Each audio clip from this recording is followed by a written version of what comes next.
Hello everyone. यह हमारी नई सीरीज है जिसमें हम कवर करेंगे क्लास 9 का लाइफ साइंस। और इस वीडियो में हम डिस्कस करेंगे क्लास 9 का फर्स्ट चैप्टर और यह उसका पार्ट 1 होगा। इसमें हमारा टॉपिक है जंतुओं का वर्गीकरण, यानी क्लासिफिकेशन ऑफ एनिमल किंगडम। ठीक है, तो इस वर्ल्ड में जितने भी जंतु हैं या जितने भी ऑर्गेनिज्म हैं उसको हम दो पार्ट में डिवाइड कर सकते हैं।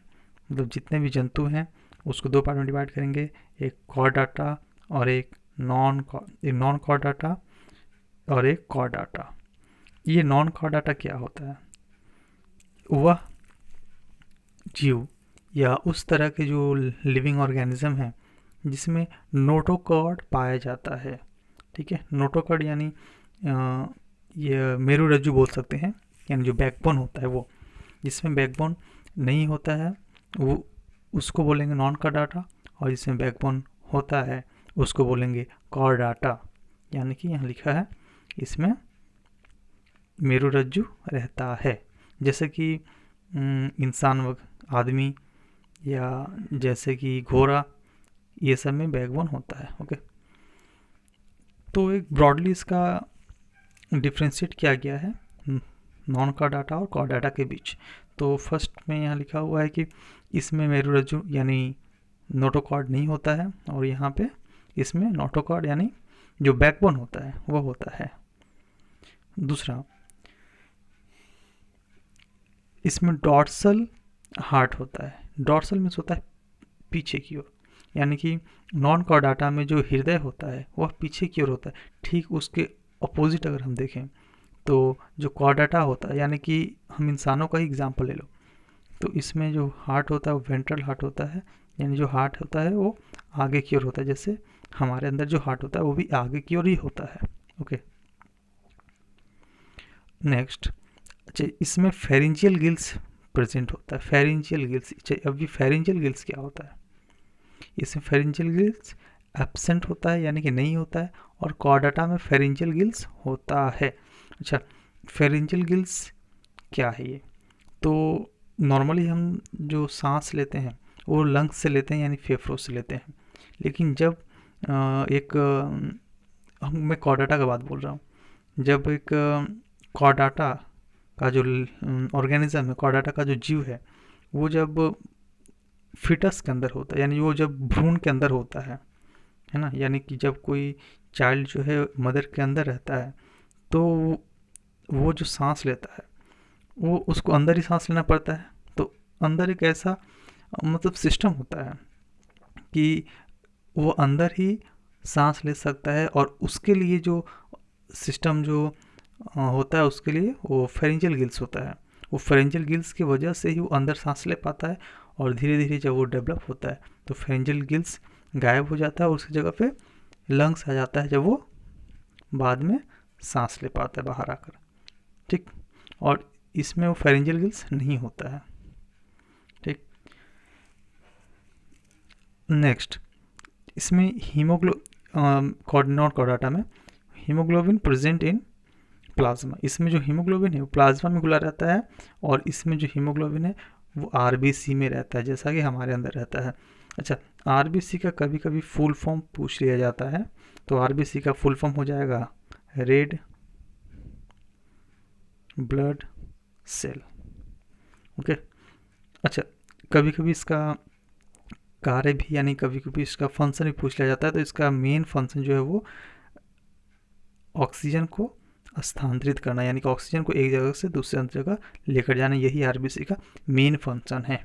ठीक है, उसके बाद अगर हम देखें तो नॉन कॉर्डाटा को भी नेक्स्ट दो पार्ट में बांटा गया है, यानी कि ऐसे ऑर्गेनिज्म जिसमें बैकबोन नहीं होता है, जिसमें जो रीढ़ का हड्डी होता है वो नहीं होता है, उन ऑर्गेनिज्म को भी हम दो पार्ट में डिवाइड कर सकते हैं। तो एक तो हो जाता है सिंगल सेल जो है, और एक हो जाता है मल्टीपल सेल। ठीक, तो जो सिंगल सेल जो ऑर्गेनिज्म है उनको हम बोलते हैं प्रोटोजुआ, और जो मल्टीपल सेल हैं तो उसको बोला गया है मेटाजुआ। और मेटाजुआ का यहाँ बहुत सा पार्ट है, ठीक है, 8 पार्ट है उसका, उसके बारे में भी हम डिटेल में पढ़ेंगे। तो अच्छा, प्रोटोजोआ में ही एक, प्रोटोजोआ कोई अलग अलग से पार्ट नहीं है। इसमें कुछ एग्जांपल हो जाएगा पैरामीशिया, इसमें कुछ एग्जांपल हो, पैरामीशिया हो जाएगा। फिर से हम इसमें बोल सकते हैं अमीबा बोल सकते हैं, पैरामीशिया अमीबा बोल सकते हैं। अच्छा, अमीबा का से एक क्वेश्चन आता है, अमीबा से जो क्वेश्चन आता है कि इसका लोकोमोटरी ऑर्गन क्या है अमीबा का, मतलब अमीबा में प्रचलन कैसे होता है। तो इसमें स्यूडोपोडिया से प्रचलन होता है। तो यहाँ स्यूडोपोडिया, स्यूडोपोडिया अमीबा में जो प्रचलन होता है वो स्यूडोपोडिया द्वारा होता है, इसको नोट कर लेना।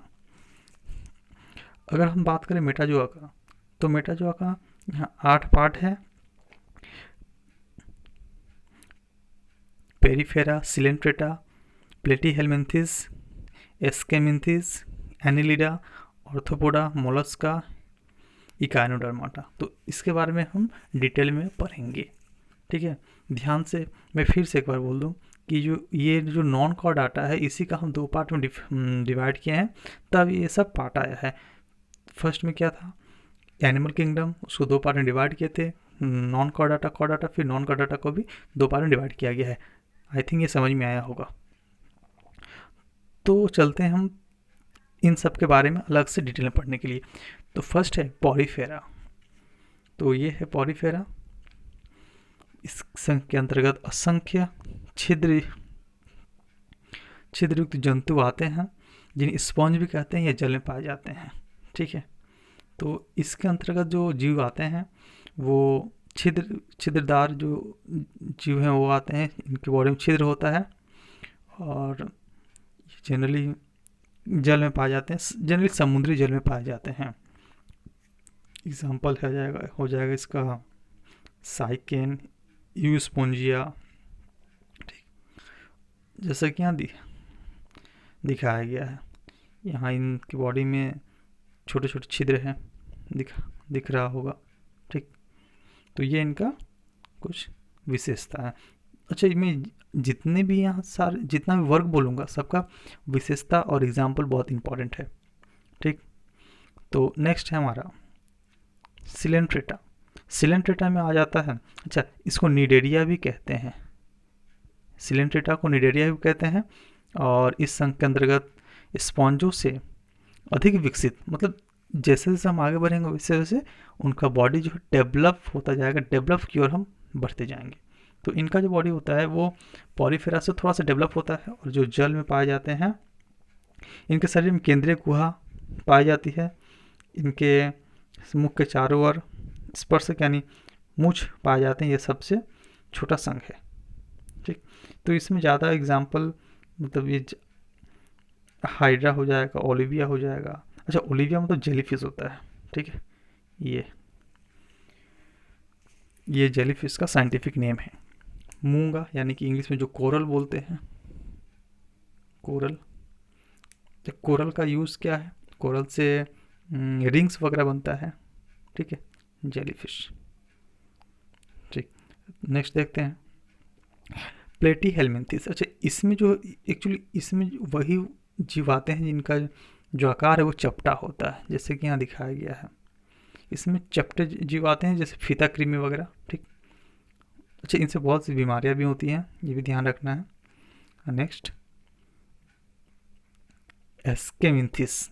एस्केमिन्थिस इस संघ के अंतर्गत गोल कृमि आते हैं, इनके श्वसन और परिसंचरण तंत्र नहीं पाया जाता है। ये इंपॉर्टेंट बात है यहाँ, इसमें श्वसन और परिसंचरण यानी कि ब्लड सर्कुलेशन नहीं पाया जाता। इसका सबसे इम्पोर्टेंट जो एग्जाम्पल है वो है एस्केरिस, ठीक। नेक्स्ट देखते हैं एनिलिडा। अच्छा, इसके अंतर्गत जो जंतु आते हैं उनका जो बॉडी होता है वो खंडों में विभाजित होता है, जैसे यहाँ दिख रहा होगा, जैसे जोंक है ना। तो यहाँ जो बॉडी जो है खंडों में विभाजित होता है, जैसे जोंक ले लो, केंचुआ ले लो। अच्छा, केंचुआ से एक इम्पोर्टेंट क्वेश्चन जो आता है कि कभी कभी पूछ लेता है एग्जाम में कि केंचुआ का ब्लड कैसा होता है। बहुत सारे स्टूडेंट्स में कंफ्यूज होते हैं। तो यहाँ ध्यान देने की बात है, केंचुआ का जो ब्लड होता है वो लाल ही होता है। ठीक है, लाल होता है ना। मैं फिर से रिपीट कर रहा हूँ, केंचुआ का जो ब्लड होता है रेड होता है, उसमें जो ब्लड है वो रेड है। ठीक। अच्छा, केंचुआ का बात आया तो मैं यहाँ ये भी बता दूँ कि जो चिंगड़ी का जो ब्लड होता है वो होता है ग्रीन। चिंगड़ी का ब्लड कैसा होता है? ग्रीन। अच्छा, केकड़ा का ब्लड भी ग्रीन होता है। ठीक। अच्छा, ग्रीन क्यों होता है? तो हीमोसाइनिन की वजह से होता है। इसके वजह से हीमोसाइनिन, हीमोसाइनिन। अच्छा, ग्रीन होता है हीमोसाइनिन की वजह से, तो रेड क्यों होता है? रेड होता है हीमोग्लोबिन की वजह से।